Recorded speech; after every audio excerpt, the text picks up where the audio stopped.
Welcome to Faithcast, a Faith in the Forest ministry. Be sure to hit that notification bell to stay up to date on great new content. Now, here is your host, Pastor Keith. Hey everybody, welcome to another episode of Faithcast. Here we are in the last weekend of January 2021 as I'm filming this, and I just recently received my second COVID vaccine injection. Two companies were running through Operation Warpspeed trying to get things ready. One was Pfizer, the other was Moderna, and the hospital where I work, I received the Moderna injection. For those of you who don't know, I am a bivocational pastor, which means that I run a church. I also work a 40-hour-a-week secular job, and I did a little more. I actually did a video on that over on our sister YouTube channel, Rock Solid MTB. So if you want to check out some of that stuff, go over to Rock Solid MTB, and I have a video on there about the coronavirus. Of course, that's also a little plug here. That's also a really neat reason for you to actually slam the like button, share these videos with your friends, subscribe to our channel, because it really, really helps us do our ministry when I have to do all this other stuff in the secular world. So, it's a way that you get to be a part of the ministry by helping us out with hitting the like button and subscribing and sharing. So, sorry to push that there, but it really means a lot to me. So, let's talk about the COVID-19 vaccine, because in the faith communities, there seems to be a little bit of a debate on should you get it, should you not get it. And really, that's no different than some things in the past. I mean, there are certain breakoffs of Christianity, different denominations, sects, if you would, that don't believe in modern healthcare. They don't believe in vaccines. And I'm not really addressing that aspect of it today. More of it has to do, honestly, with the idea that a lot of this has been politicized from the very beginning. And it's sad that it has been. I myself, I have no clue how serious the coronavirus has been, because statistically numbers just don't match. But if we bring that up, then we're labeled as being horrible human beings, and it's hard to have legitimate civil discourse when it comes to a lot of these topics today, and it's frustrating a lot of people. And these frustrations are leading into the idea of, well, do I want to follow along with what people are saying because I don't trust what people are saying? I don't believe part of what some people are saying, and I don't know how effective this vaccine really is. Do I trust it? Did they put enough study into it? It did come out really quick. And is it going to be effective? Is it going to be like the flu shot where you got to get every year? Or is it going to be more like, the chickenpox vaccine? There's a lot of questions on that. And to be honest, I had a lot of those same questions. So the hospital didn't really force me to get it, but I had to pray on it. I think like a lot of people, because I wasn't really sure if it was going to be effective. What exactly were they putting into me? Because this was so politicized for the last year, and you can say what you want about it. You can get mad at me for saying that, but the truth is what it is. This whole thing has been incredibly politicized. And I feel like if it hadn't been, then maybe a lot of us wouldn't be so concerned about what we're not trusting that we hear today. And at the end of the day, for me, I have to just trust God. And that's where we're at with this today when we talk about should you or should you not get the COVID-19 vaccination. And I want to bring it down to 3 verses. I mean, there's 3 areas that I went to make my decision, and prayerfully it'll help you. At the end of the day, though, it's your decision. So the first one that I thought about was actually in John 15:13, which says there's no greater love than to lay down your life for your brother. And if you've listened to me preach before, I've talked about this verse a few times. And although in the chapter of John where Jesus is talking, we are really getting reference to what he's going to be doing, and the sacrifice he made, the great gift he made to us by laying his life down for each and every one of us. But in the context of everything he's talking about in this part of the gospel, it's still a fulfillment of the idea of loving your neighbor as you love yourself. I look at this and I think about the sacrifice of our military personnel. And even back when I served, and I didn't even have to leave. I stayed stateside the whole time that I served, the whole decade or so that I was in. I never had to leave the country. And so I didn't get near the shots that a lot of my brothers and sisters in the military did. And so I would ask you to talk to a veteran, especially somebody who went to Vietnam. Talk to a Vietnam vet, or talk to somebody who went to Afghanistan, and talk about the number of shots they had to get just to be able to serve in the military, and the things that were injected into them. And so when I think about that, and then I listen to people, honestly whining about this, their uncertainty about this one little shot, I really think that there needs to be a little perspective put in.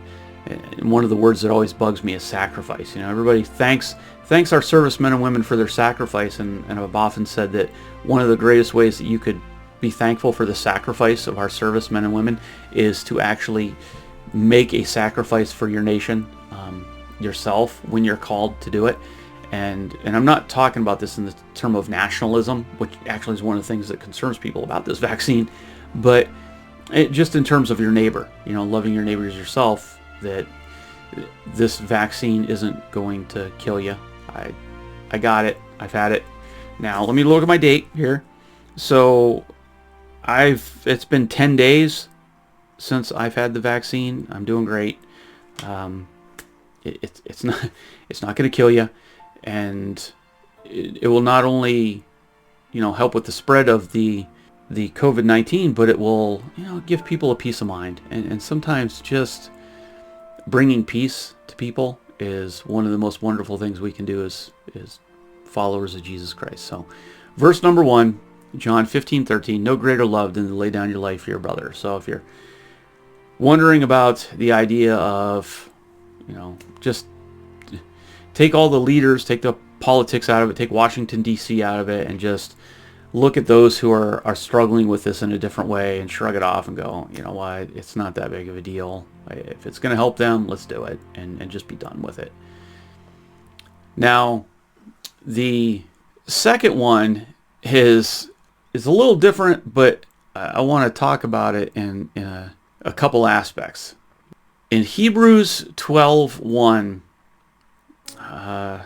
the writer of Hebrews is talking about how we are surrounded by a cloud of witnesses. Now, in the full aspect of this, when you take it in context of everything else, it's looking at the aspect of being a follower of Jesus Christ, being somebody who has accepted Christ and is teaching the Word, is preaching the Word, is living the Word.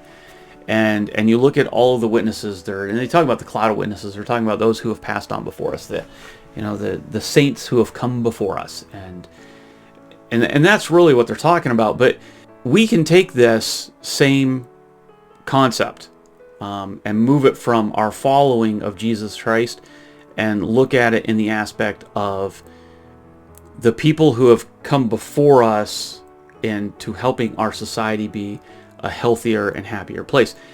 The first and foremost would be the idea that if you get the COVID vaccine, you're not the first one who's going to be getting it. I wasn't the first one who got it. There were thousands of people who got it in the controlled studies to make sure that these vaccines were going to be safe and effective. And so there were people who stepped up and went before us and made sure that things were going to be safe. And so you have to have some trust in those folks that were doing what they did. And the second one is I want to talk about a few of the vaccines that have come before us in time. So let's look what has happened in the medical community over the last 100 years or so, if not longer.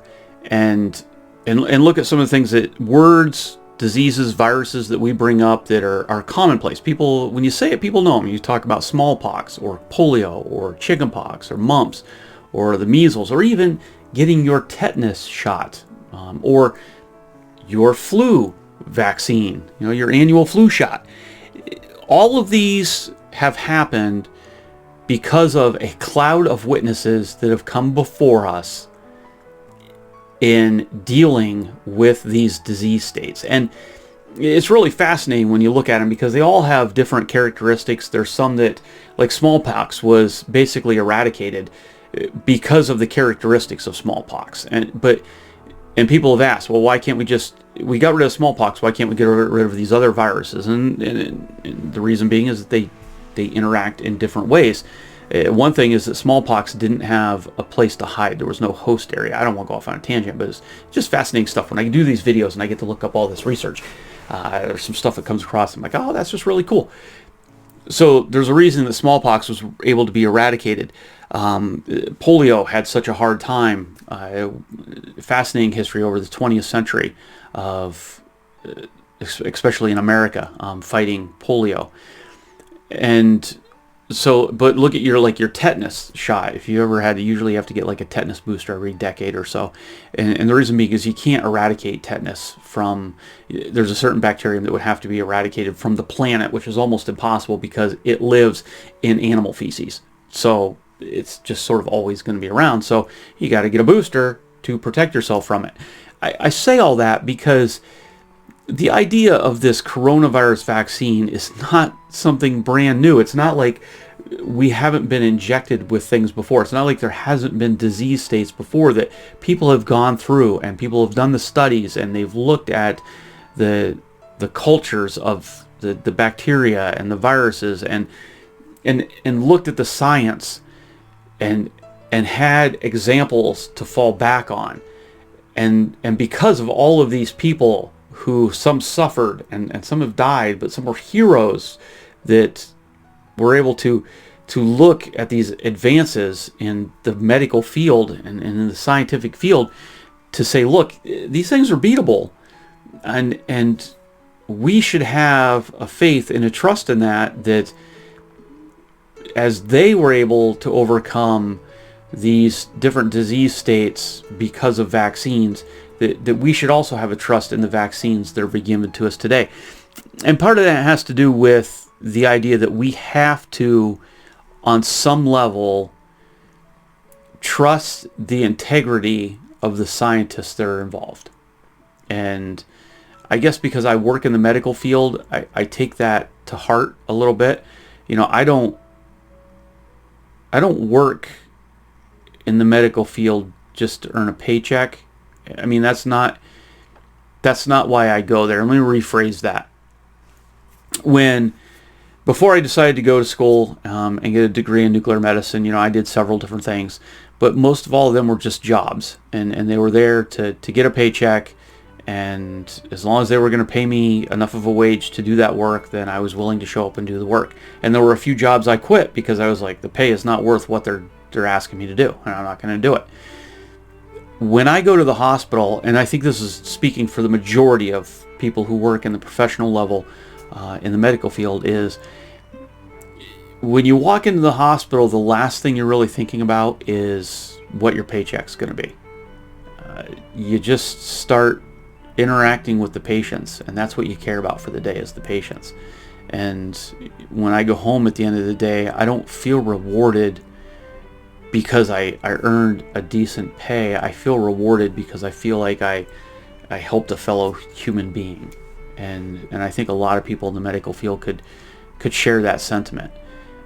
And I have to believe that the men and women who work behind the scenes in the scientific aspect of the medical field have that same aspect to some degree, that they feel that they're doing something for the greater good, that the product that they're producing is going to be better for humanity, for mankind, and that they're not going to shortcut something. And if you really understood the idea of the pharmaceutical world, I know that our pharmaceuticals can cost a lot of money, but they also put billions of dollars into research of different drugs to try and help mankind. So I look at all of that, both the people who work in the scientific aspect of the medical community and the true scientists of the pharmaceutical community, and also those people who have come before us and faced many other very more severe viruses and ailments than what we are facing with the coronavirus. And I do understand that, people have been labeled as if died from the coronavirus. I'm not taking away from the human loss here in saying that. But there have been disease states that have come before us that have been drastically worse. That's all I'm saying. And we should appreciate those who have come before us. The witnesses that you read, if we take Hebrews 12:1 to that aspect. So that's verse number 2. So verse 1 is John 15:13. Verse number 2 is Hebrews 12:1. And the last one I had a little bit of fun with, because it's the idea of trusting God, and to not have fear. And Jesus speaks a lot on that. And in fact, if I were to open up my concordance, like how that showed up. So if we look at trust, trustfully, trusting, trusted, you're looking at, trustworthy over 175 times in the Bible. The word fear, interestingly, is like over 300 times in the Bible. And I love bringing those up because Jesus talks a lot about, not fearing tomorrow. Just have trust in God. But of all the times that you look at the trust or fear, the verse that came to me, I sort of have fun with this today, so I hope you can appreciate this. Psalm 91, verse 5. It starts at verse 4 and verse 5. I'm going to read the last part of it. It says, "You will not fear the terror of the night, nor the arrow that flies by day." I decided to use that one about it, that you won't fear. If you're with God, you will not fear. Now, the arrow that flies by day, with the idea of, the needle coming after you with the injection. And we really don't need to fear getting this injection because we trust in God. And I want to share just a little bit about the pharmaceutical companies. I'm not going to completely defend them.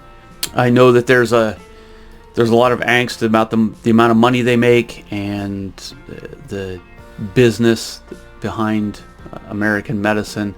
I'm not going there today, but I am going to talk about the idea of why we can trust God, and we can trust where they're going. And I spoke a little bit on this earlier when I was talking about the idea that the scientists who work in this aspect of the field, that they have an integrity. I truly believe that the scientists themselves have an integrity.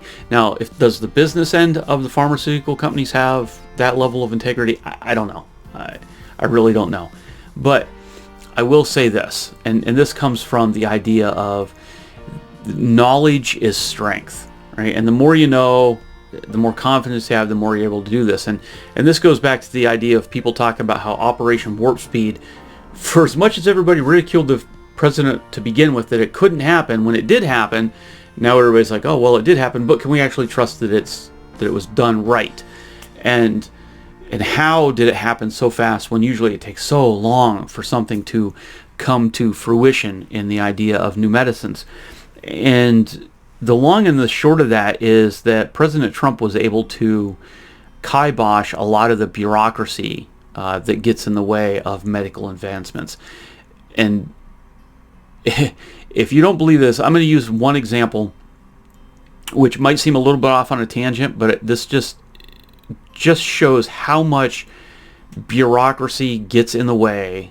And whether it's outside lobbying, if certain people are being influenced to make these decisions, I don't know. That's between them and God. I just know some really stupid things happen in the medical field. And one of them is, when I get my supplies in the morning, I have to label the expiration date of everything that comes in. And I don't mean the pharmaceuticals, like those already have an expiration date. The stuff that comes from the nuclear pharmacy already has an expiration date. I'm not talking about the isotopes I'm using that I'm going to inject. I'm talking about just my everyday supplies. Gloves have an expiration date. The needles that we use to start the IVs have an expiration date. I mean, everything has an expiration date on it. And I look at a lot of it and go, it's just a piece of plastic. Like that people talk about how it'll be in the ground for the next, 400 to 600 years. How can it have an expiration date of, 2 years on the shelf? I question that, and I question the motives of the government bureaucracy behind that, making that happen. But those are the rules we have to live by. The pharmaceutical companies have to live by a plethora of those same bureaucratic rules that get in the way. And one example I can use of that, on that aspect of it, is a gentleman, a scientist, had come up with a silicone sleeve, basically, that would lay over a woman's breast, and so when she would actually do self-examination, looking for lumps for breast cancer, the way the silicone was in this little sleeve thing, it would actually make her feel her actual touch, like I can't remember how many times more sensitive to actually feeling what was underneath that silicone. And that's it. That's all it was this little piece of silicone that a woman would lay on her chest, and then she would feel her glands through that little bit of silicone with her fingers, and it just became much more sensitive. It was an incredible invention, which never got off the ground because government bureaucracy got in the way of it, and it had to be passed by the Food and Drug Administration, and just it ended up on person's desk after desk after desk, and the guy got buried in fees of government waste, and so it never got off the ground. So in the one aspect of Operation Warpspeed working in the way that it did was President Trump, by executive order, and the reason it's an executive order is because most of the bureaucracy that gets in the way of our world today is because of executive order. And we could go off on a tangent talking about the idea of what executive orders are and why they were put into place to begin with, and how out of whack they are now. But so he could use that because it was placed by executive order. He could remove it by executive order. And he was able to do it not because he was willing to endanger American lives, but because a lot of the research had already been done. There was already a foundation of this virus, the COVID-19, because it's not some giant mutation that they've never seen before. And so they could actually work from elements of, well, this was already working and this was already working. That's why you saw them bringing up different drugs and stuff that they were using, they wanted to use as treatments, because it had such a similarity to other things they had already been working on. And honestly, I feel like if politics hadn't gotten into play, if people didn't just have this hatred for President Trump, that not as many people would have died. I will say that to my own dying day. And I feel that people that wanted to use this as a weapon to destroy the president killed people, straight up. Knowing what I know about the medical field and things that were said and contradictions that were made, I just wanted that to be on camera. Whether or not you want to agree with President Trump or not, from the standpoint of somebody who works in medicine, watching decisions that were being made the way they were and putting fear into people that didn't need to be there, I believe cost human life. And may God have mercy on those souls that played politics with human life. And so with that said, and I know I've probably upset some people by saying that, but the facts are what they are. And I share that because it's those same facts that are the reason that the pharmaceutical companies were able to move as quickly as they were. And I will reiterate this one more time. The foundations for this virus were already in study, and there were just variants of it. So they didn't have to start from scratch. They could take this and go, well, this is similar, we can just go from there. And I will use my own experience in nuclear medicine to say that we do this. There are radiopharmaceuticals that we use that I can use them to determine if somebody has heart damage from a previous heart attack. I can use that exact same medication, it's not really medication, isotope, to scan to see if a woman has breast cancer. two totally different parts of the body, but because the physiologies are the same in certain ways, the foundation's already there. You go, oh, well, that worked for that. That's going to work for that. And scientists who care more about human beings than they do the business of it were able to come up with these aspects. And so don't fear the arrow that flies by day, because the scientists behind it are really intelligent men and women who know what they're doing, and we're not going to come up with some hocus pocus stuff just for politics. And one other story, just to make this a little lighthearted, to understand how well the pharmaceutical companies understand the data that they have, and how well they understand the research that they have. And this is where the business end of things actually may have helped us some. They have all of this research in their back pocket all the time, because one, making new drugs costs money. It costs a lot of money, but there's also a lot of profit to be made. And so they will continually do research on the things that they have. And for those of you who don't have a strong science background, understand there are only X number of elements in the world, on the planet here, that we are aware of. It's this, boom, periodic table. This is what there is, and it's just variations of this that we can use. Okay, so actually, honestly, some of those are actually man-made. They've come up with some more just by changing the number of atoms and protons, but that nucleons, okay, I'm going to go off on a tangent and start talking science stuff. But those ones that are man-made are not stable.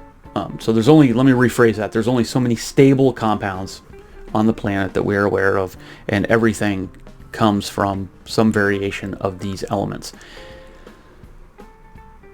And so the pharmaceutical companies use this data to make money, and in doing so have an incredible amount of knowledge of the variances of how these elements interact with each other. And the one, just to make this a little lighthearted and end this on a fun note for you, one example I will use of that is when a pharmaceutical company comes out with a new drug, they get to have a patent on it, right? They get the copyright. Nobody else is allowed to use it. But that patent, that copyright, can only last for so many years. I can't remember if it's 10 or 12 years that they're allowed to hold the patent on that. And after that time period, it has to be released, and then generic forms of that drug can be made. That's when your drugs start to get a lot cheaper. But so those pharmaceutical companies want to hold those patents as long as possible, so honestly, so they can make as much money as they can until it has to go into the generic realm. So what they will do is come up with a drug that is good for something, and then they will spend time researching that drug to see what else it's good for. And I just sort of used an example of that back when I was talking about an isotope that we can use for multiple imaging aspects. Let me use a different example. The drug Viagra, which most people know as a male enhancement drug, didn't actually come out as that. It started out as a cardiology drug, and it is still used widely in the cardiology field.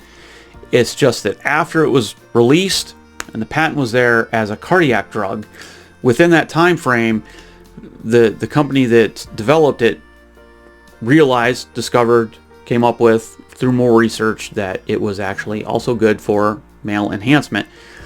So what they did was held that information until their patent was about to be up, and then they re-released it as a male enhancement drug, which then made it a brand new drug, and they could hold the patent then for another 10 to 12 years. Okay, that is, borderline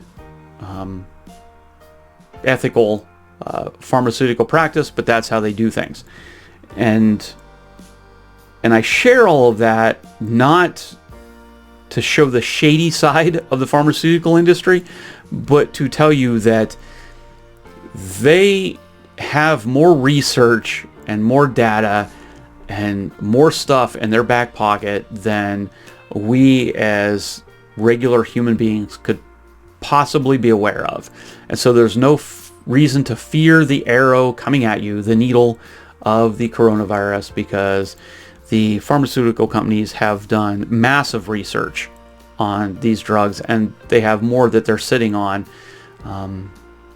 And honestly, they hold them till it's profitable. And I mean, maybe that's the worst part of our entire American medical system, worldwide medical system, is if a drug's not profitable, then they're not gonna put a lot of research into it, and they don't do a lot of research on disease states that aren't very. And when I say something's not profitable, it's because there aren't that many people who get sick from it. So there are disease states out there that there's not a ton of research being done on, because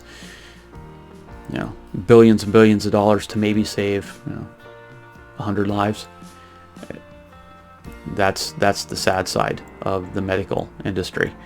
And so I shared a few things off on a bit of a tangent today, but I really feel that if you have the opportunity to get the vaccine, just get it. And don't use your Christian background, your faith, your belief as a reason to not get it. Because with everything that's happened over the past year, not getting it is more of a political statement than it is an idea of loving your neighbor as you love yourself. So that's the message for today. I know I went off on a little bit of a tangent today, talked about a couple of different things that sort of spread off. I know I did a lot of ums and ahs today, which I apologize for. But this is a touchy subject, one that gets me fired up a little bit, and I gotta check myself at the door.